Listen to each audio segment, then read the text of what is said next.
Bem, pessoal, então voltamos e adentramos ao módulo 6 da nossa disciplina de História da Filosofia Medieval da Universidade Federal de Pelotas.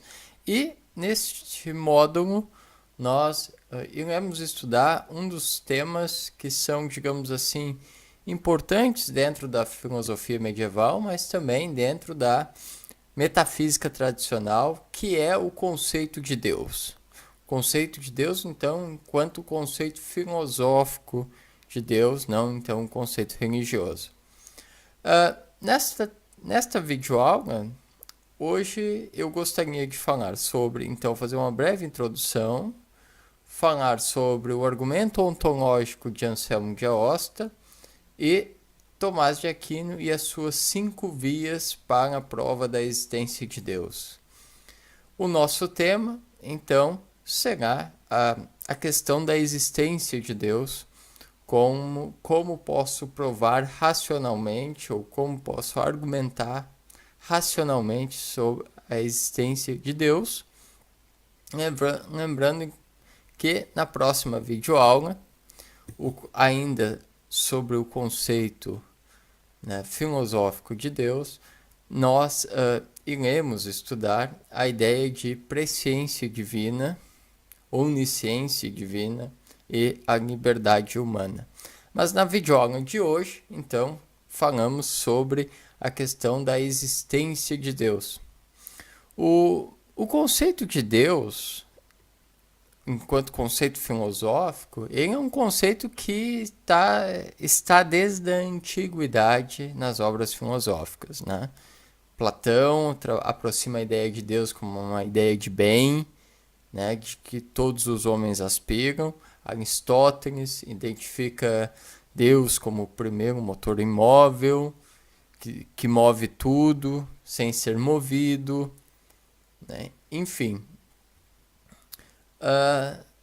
Mesmo a definição clássica de metafísica que nós estudamos no módulo passado, ela engloba a investigação, o estudo sobre a substância divina. O conceito, então, de Deus, ele aparece como uma ideia de absoluto, de princípio sem princípio, da inegável unidade do ser, da ordem, justiça imanentes no mundo, da experiência sensível, como resume uma frase muito bem feita, muito bem dita pelo professor Urbano Zines. Aliás, se alguém tiver interesse, quiser pesquisar ou quiser ler por, digamos assim, prazer, né, existem 2 livros que são interessantíssimos, são fundamentais para compreender a ideia, o conceito filosófico de Deus dentro da filosofia, não apenas na filosofia da Idade Média, que é justamente o livro do Etienne Gilson, Deus e a Filosofia, publicado pelas edições 70, e um livro do professor Urbano Zines, né, Crer e Compreender, publicado pela Edipuc. A leitura desses livros, claro, não é obrigatória para a disciplina, mas fica a dica se vocês quiserem e tiverem tempo de pesquisar, ler sobre o tema. Uma das questões que surge em torno do conceito filosófico de Deus é saber se ele existe e, se sim, como podemos demonstrar a sua existência.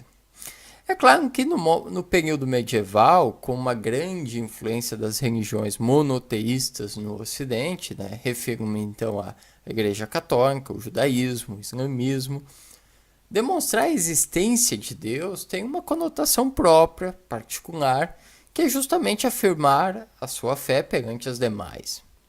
Mas isso não é importante aqui nessa disciplina, nesse momento.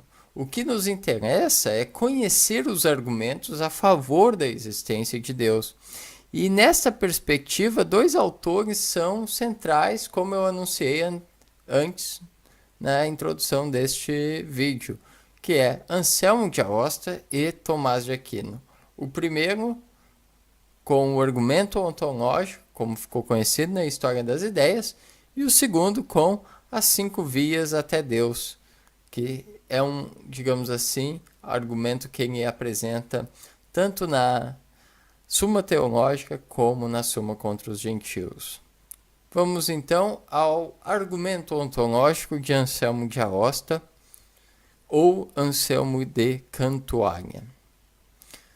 Anselmo de Aosta ou Anselmo de Cantuária, como queiram, ele publica uma obra chamada Proslogium, né? E nesta obra ele busca apresentar um argumento único capaz de provar a existência de Deus e de seus atributos, com o recurso da dialética, que é a lógica aristotélica e os seus princípios. Ele formulou um argumento que ficou conhecido então na história das ideias como então o argumento ontológico. Ontológico porque é um argumento baseado no que ele entendia ser a natureza de Deus. E como o estudo do ser é chamado de ontologia, logo ficou conhecido como argumento ontológico. Qual é o objetivo do proslógio? Ele vai dizer logo no preâmbulo da obra, ele já vai enunciar o seu objetivo e eu cito: se, por acaso, poderia encontrar-se um único argumento que não necessitasse de nenhum outro para se demonstrar, e que bastasse por si mesmo para garantir que Deus existe verdadeiramente, que ele é o sumo bem, sem nada de outra coisa precisar, do qual todas as coisas têm necessidade para existir, e bem existir, em suma, tudo o que nós acreditamos da substância divina. O método, já enunciei, é o método característico de Anselmo, sola ratione, ou o método apenas ou através da razão, né? Logo no capítulo 1, ele vai dizer, numa frase em que ele coloca como uma espécie de oração, ele vai dizer: e agora, ó homenzinho, foge um momento às tuas ocupações, esconde-te um pouco dos teus pensamentos tumultuosos, atira fora agora os teus pesados cuidados e deixa para depois os teus laboriosos trabalhos. Reserva um pouco de tempo para Deus e repousa nele por instantes. Isto é buscar compreender o ser primeiro, Deus, apenas através da reflexão racional para conhecer aquilo que ele acredita pela fé. Então, o primeiro passo do argumento ontológico, podemos dizer assim, ele vai definir, ele vai apresentar uma definição de Deus. No início do segundo capítulo, Anselmo apresenta Deus como alguma coisa maior do que o qual nada pode ser pensado, ou um ser do qual não é possível pensar nada maior. Pensem em Deus, pensem no conceito de Deus, pensem na coisa mais legal que existe, na coisa mais importante que existe, na coisa mais fundamental que existe. Deus seria maior que tudo isso, né? Seria um ser do qual não é possível pensar nada maior. Dada essa definição, o Anselmo passa a saber se essa definição por si só ela garante a existência de Deus. E ele vai introduzir a figura do insensato na obra para demonstrar a força e a definição do argumento, né? A força do argumento, da definição. O insensato é aquele que diz Deus não existe. No entanto, e o Anselmo vai dizer que ao enunciar um ser do qual não é possível pensar nada maior, o insensato é capaz de compreender em seu pensamento, mesmo que negue a existência na realidade. Ao compreender em seu pensamento essa definição, já seria uma forma de existência. Então, a existência na mente. O passo seguinte do argumento de Anselmo é mostrar que a existência real é muito mais perfeita do que a existência mental. Né? Voltamos então ao personagem do insensato, aquele que diz que Deus não existe, mas que compreende a ideia, o conceito, um ser do qual não é possível pensar nada maior. Pois bem, o insensato, ao compreender essa ideia, ao compreender esse conceito, um ser do qual não é possível pensar nada maior, ele já podemos dizer, né, ele tem que concordar que ao menos essa ideia, este conceito, ele existe intelectualmente, ele existe na mente. Assim como, né, o pintor que concebe mentalmente a obra sem ter, então, começado a pintar, sem ter realizado. Ele concebe, tem a imagem na sua mente, então passa a executar a sua obra. No entanto, parece que uma coisa que exista na realidade é mais perfeita do que aquilo que existe somente no intelecto. Assim, se Deus é um ser do qual não é possível pensar nada maior, parece forçoso que ele exista na realidade, pois do contrário, poderia-se pensar algo que exista na realidade e que seria então mais perfeito. E aí eu cito um trecho da obra de Anselmo em que ele diz o seguinte: mas, sem dúvida, aquilo maior do que o qual nada pode ser pensado não pode existir unicamente no intelecto. Se na verdade existe, pelo menos no intelecto, pode-se pensar-se que exista também na realidade, o que é ser maior. Se, pois, aquilo maior do que o qual nada pode ser pensado existe apenas no intelecto, então aquilo mesmo maior do que o qual nada pode ser pensado é algo maior do que o qual algo pode ser pensado. Mas isto, como é evidente, é claramente impossível. Existe, pois, sem a menor dúvida, alguma coisa maior do que o qual nada pode ser pensado, tanto no intelecto como na realidade. O passo que Anselmo dá, o próximo passo é mostrar que da possibilidade passa-se então à existência. Se Deus é aquilo maior do que o qual nada pode ser pensado, a sua inexistência na realidade seria uma imperfeição. Mas se aceitamos que Deus é aquilo maior do que o qual nada pode ser pensado, ele necessariamente deve existir não apenas mentalmente, mas em qualquer mundo possível.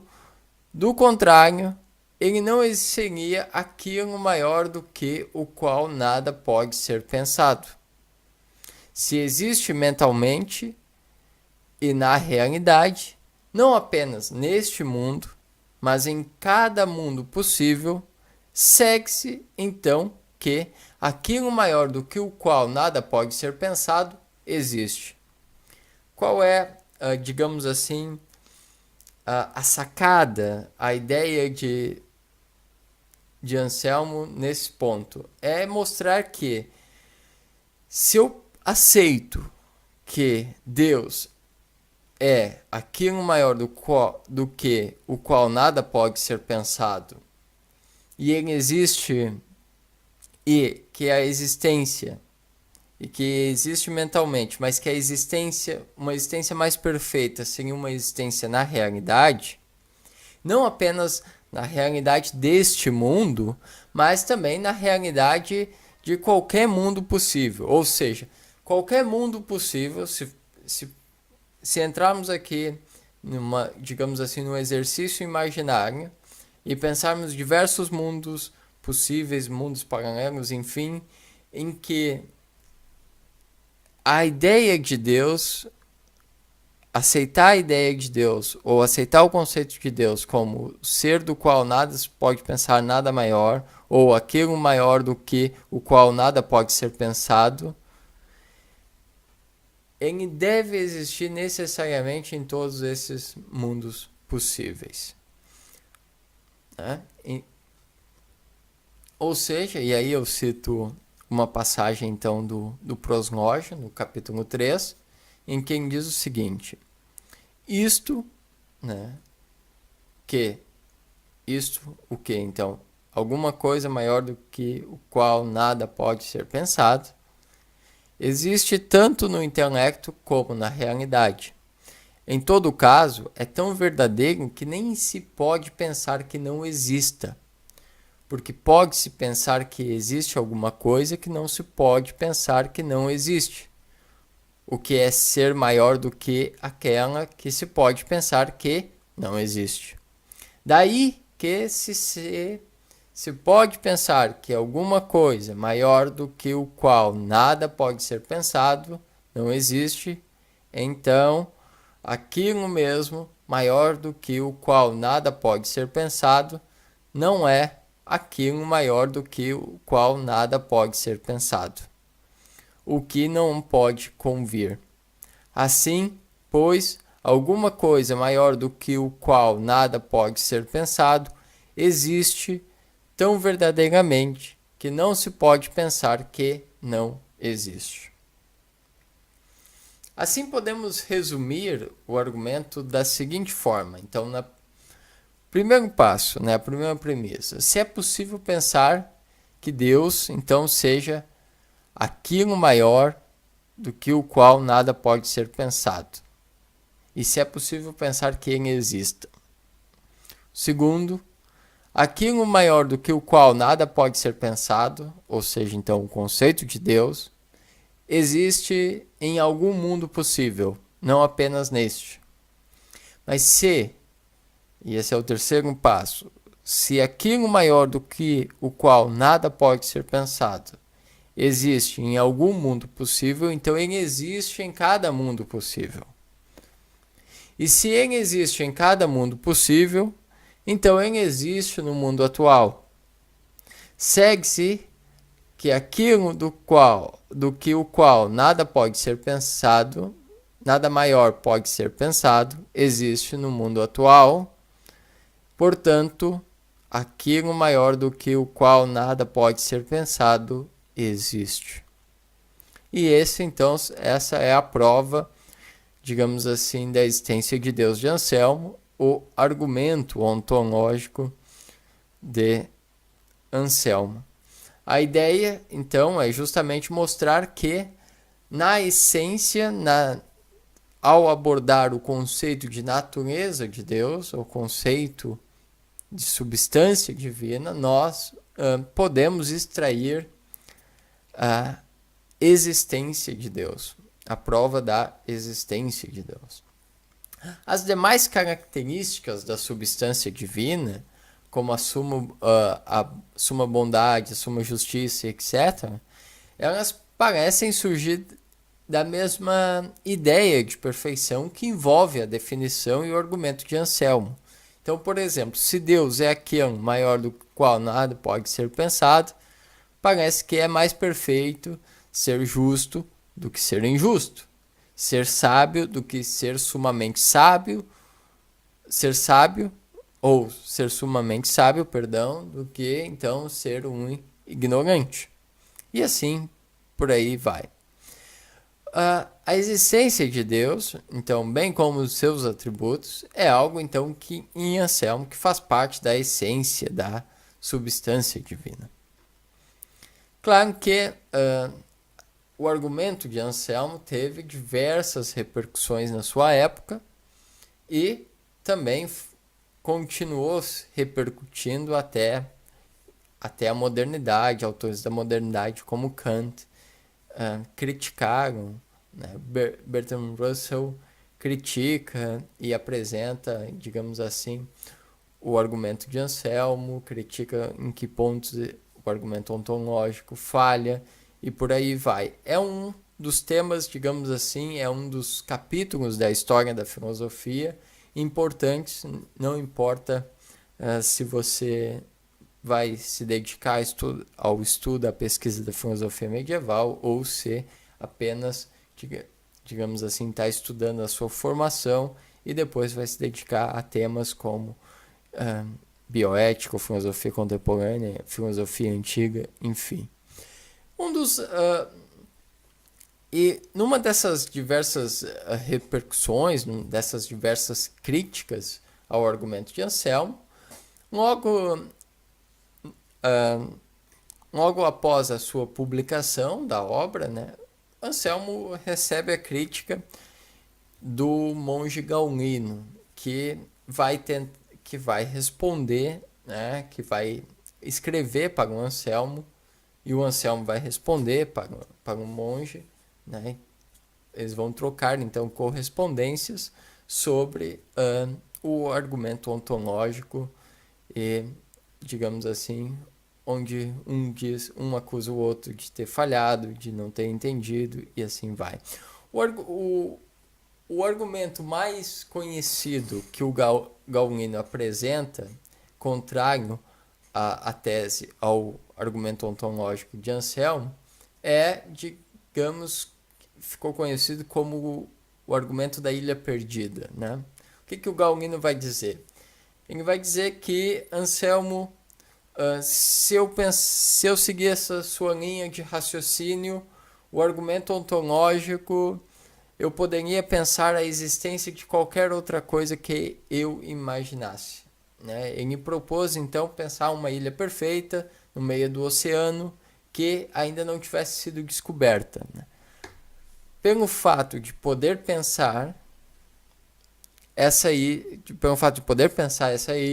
então ela deve existir se eu seguir a linha do raciocínio do argumento ontológico.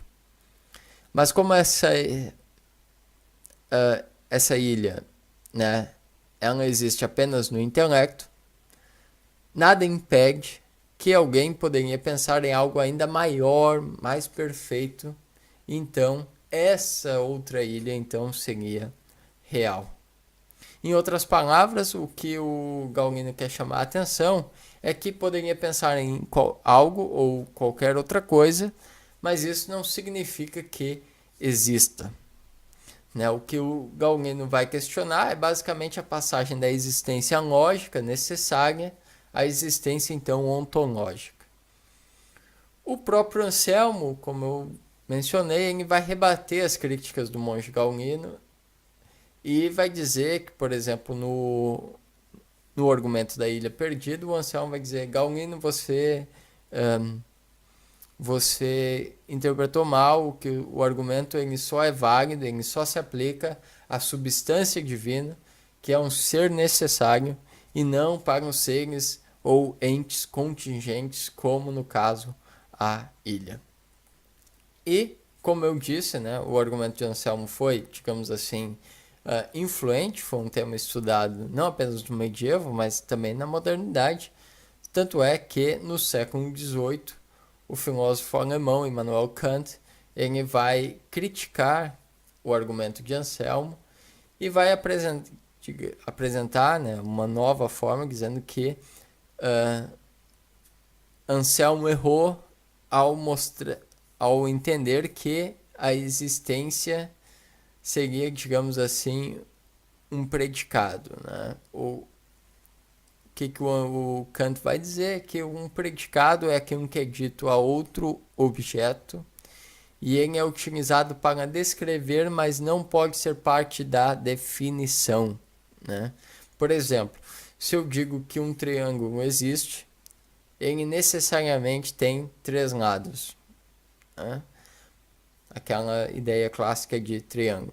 Mas dizer que um triângulo tem 3 lados não significa que exista um triângulo, porque a ideia de existência ela não faz parte da definição de triângulo, né? Ao dizer isso, o que o Kant quer chamar a atenção é justamente para o fato de que não é possível extrair a existência da essência ou do conceito de Deus.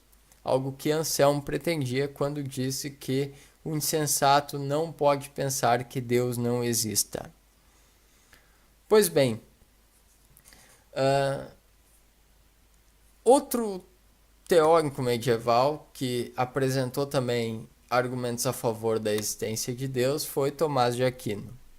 Mas Tomás de Aquino ele também não comprou por completo o argumento de Anselmo. Né? Na Suma contra os Gentios, no livro 1, capítulo 2, ele afirmou dizendo o seguinte, abre aspas, mesmo que todos entendam pelo nome de Deus algo acima do qual nada de maior se possa conceber, não é necessário que exista na realidade este algo acima do qual nada de maior se possa conceber.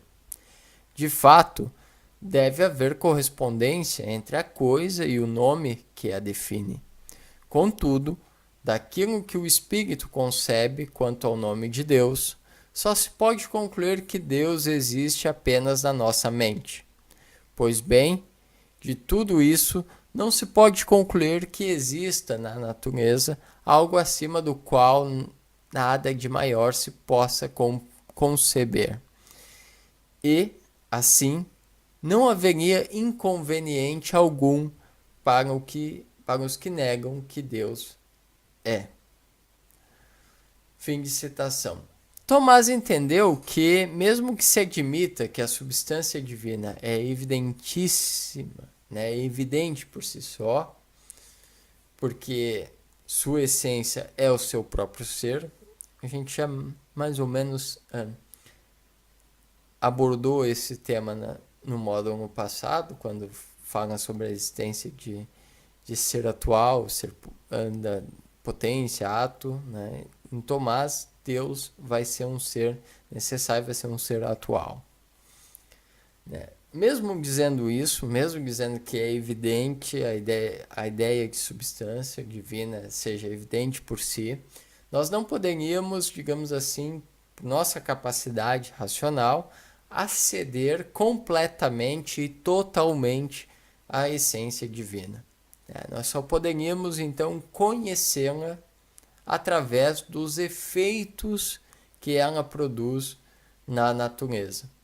Propôs, então, de vez do argumento ontológico, propôs 5 argumentos, ou então, como ficou conhecido, as 5 vias do intelecto à substância divina. As 5 vias, os 5 argumentos, eles podem ser separados em 2 grupos.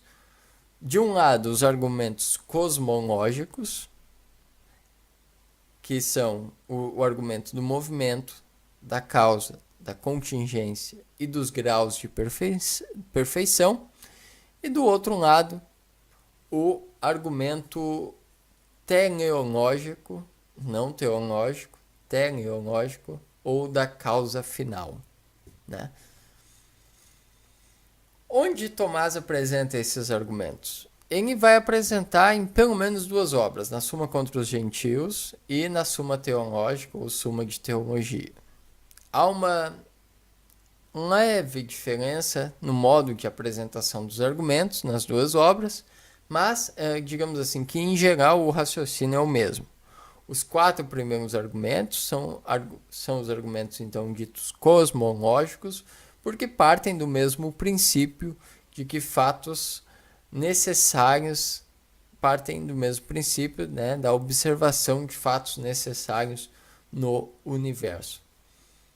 Enquanto que o último argumento, o argumento teleológico, o argumento da finalidade, da causa final, seria um argumento, seria uma outra espécie de argumento, não necessariamente vinculado à natureza ou à observação dos fatos necessários no universo.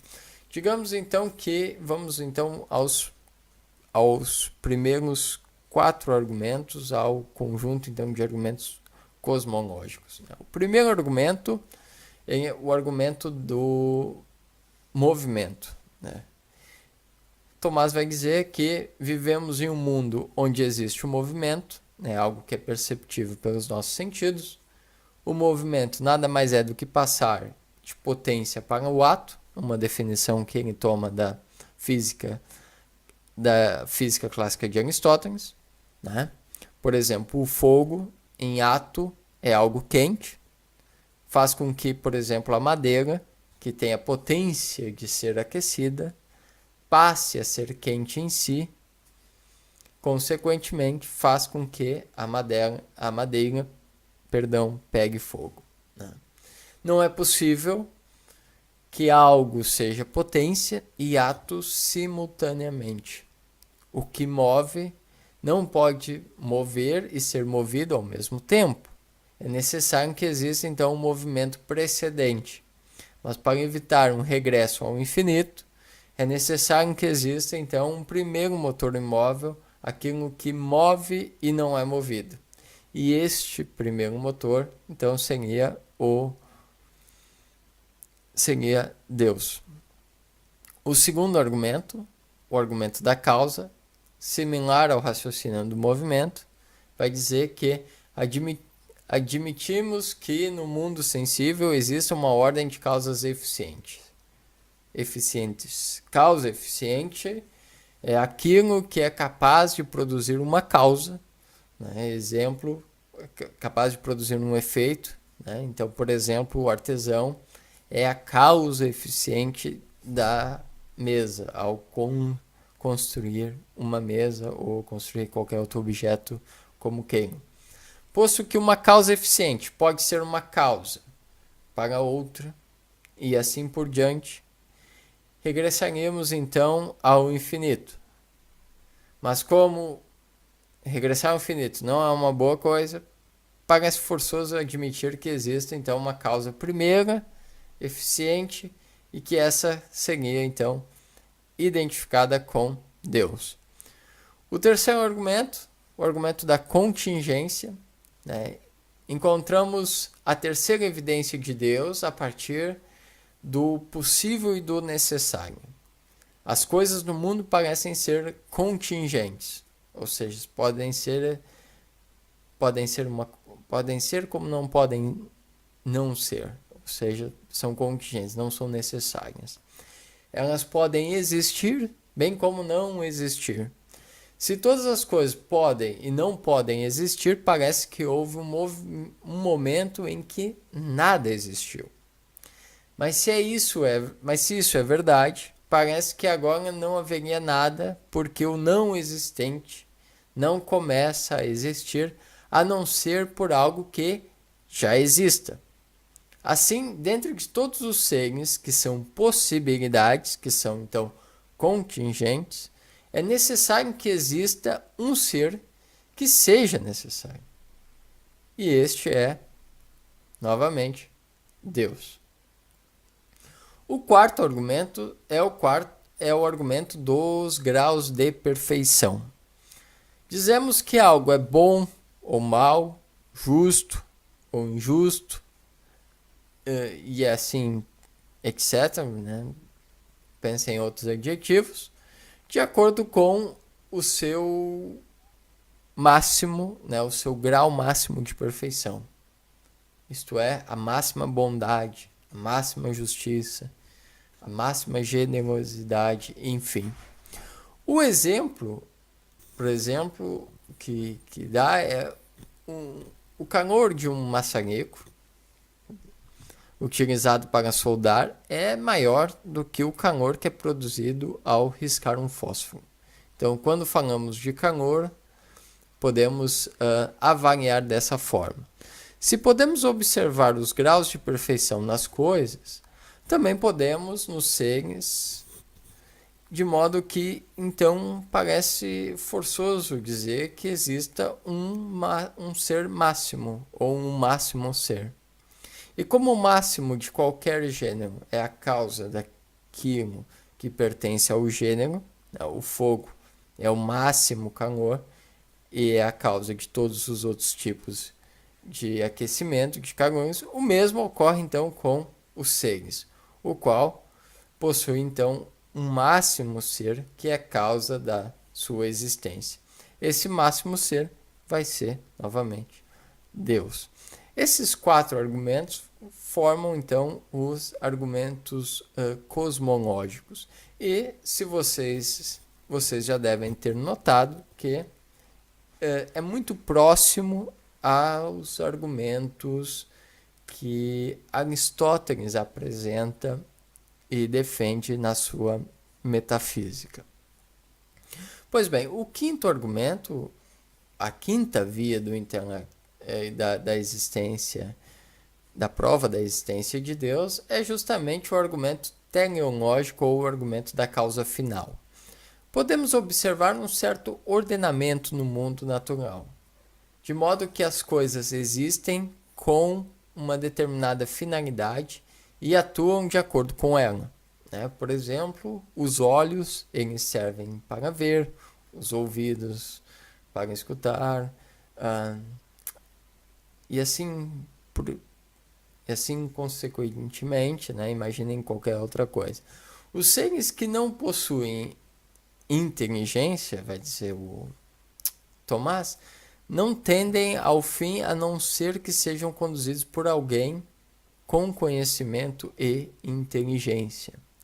É o caso, por exemplo, da flecha e do arqueiro. O arqueiro é aquele que dirige a flecha, que aponta a flecha para um determinado fim, para um determinado alvo.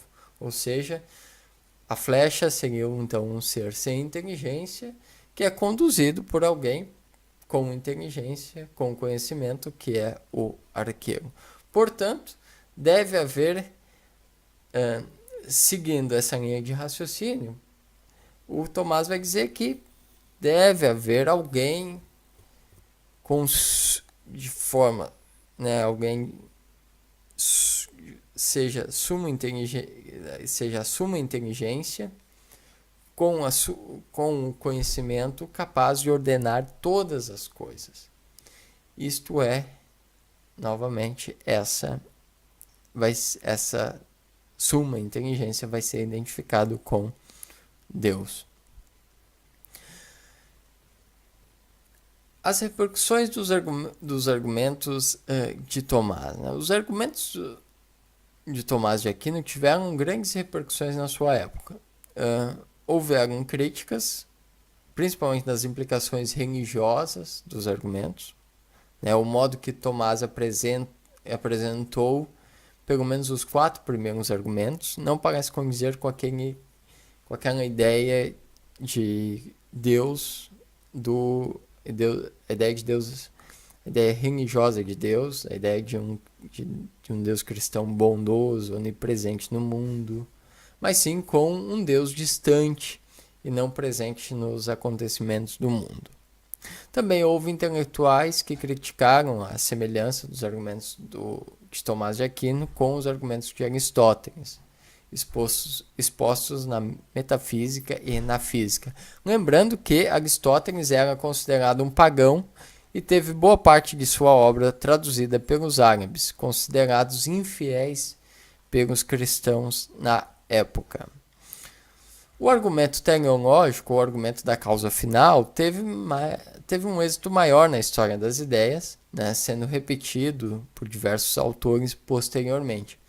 Na modernidade, por exemplo, William Pale defendeu algo muito próximo do que o Tomás disse com a sua analogia do relojoeiro. Que Pale propôs foi que a complexidade e a diversidade presente no mundo fosse como a de um relógio, com todas as suas pequenas engrenagens dispostas de tal modo a funcionar perfeitamente.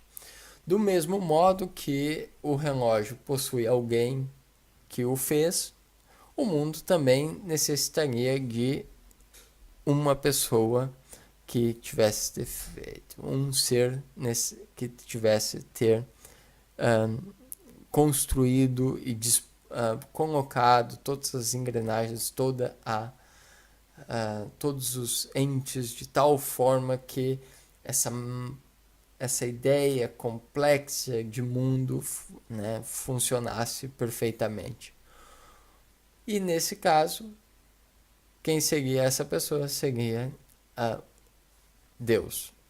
O raciocínio de Peale foi muito popular até a publicação da teoria evolutiva de Charles Darwin e claramente após a teoria de Darwin ela caiu em desuso, embora ainda hoje possa ser encontrada por alguns defensores do argumento do design inteligente. Essas duas argumentações é o que eu gostaria de passar por hoje, né, na videoaula de hoje. Vimos então o argumento ontológico de Tomás de Aquino, de Santo Anselmo, perdão, e as 5 vias ou os 5 argumentos da prova da existência de Deus de Tomás de Aquino. Na próxima videoaula, ainda abordando essa ideia e esse conceito de Deus como um conceito filosófico, nós iremos abordar um outro tema que também é importante, que é justamente a ideia de presciência divina e liberdade humana. Como conciliar a presciência divina com a ideia de liberdade e livre-arbítrio humano. Ok, pessoal? Então, a todos, até a próxima videoaula.